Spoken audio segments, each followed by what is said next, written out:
Hyderabad AIM chief Asaduddin Owaisi ने Israel द्वारा Iran के खिलाफ प्रिवेंटिव मिसाइल हमला करने पर कहा, अगर प्रधानमंत्री का एयरक्राफ्ट हवा में होता और ऐसा हमला होता तो कौन जिम्मेदार होता। प्रधानमंत्री को देश को बताना चाहिए कि क्या नेतन्याहू ने उन्हें बताया था कि इजराइल ईरान पर हमला करने वाला है। अगर उन्होंने ऐसा किया था तो प्रधानमंत्री को तुरंत अपना दौरा खत्म करके देश लौट जाना चाहिए था। अगर इजराइल ने हमें यह नहीं बताया कि वह अमेरिका के साथ मिलकर ईरान पर हमला कर रहा है तो इजराइल ने हमें धोखा दिया है। उन्होंने प्रधानमंत्री के दौरे का इस्तेमाल ईरान पर हमला करने और गाजा में फिलिस्तीनियों के खिलाफ किए गए नरसंहार को छिपाने के लिए किया है। इससे ये संदेश जाएगा कि भारत इजराइल के साथ है, ईरान के साथ नहीं। इस हमले से भारत को क्या हासिल हो रहा है।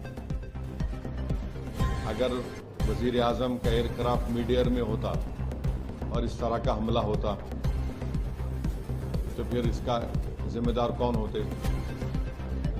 और वजीर आजम को, प्रधानमंत्री को देश को बताना है कि क्या नेतन्याहू ने उनको ये बताया था कि इजराइल ईरान पर हमला करने वाला है, और अगर बताया था तो फिर वजीर आजम को चाहिए था कि वो फौरन, प्रधानमंत्री को चाहिए था कि फौरन अपना इजराइल का दौरा ख़त्म करके देश को वापस आते। मैं इसलिए कह रहा हूं कि अटल बिहारी वाजपेयी 1979 में चाइना गए थे और जब वियतनाम पर हमला हुआ अटल बिहारी वाजपेयी वापस आ गए देश को। और अगर इजराइल ने नहीं बताया कि वो यूएस के साथ मिलकर ईरान पर हमला कर रहा है तो फिर ये तो इजराइल ने हमको धोखा दिया। देश के 133 करोड़ जनता को इजराइल ने, भारत की धोखा दिया है, बिट्रे किया है।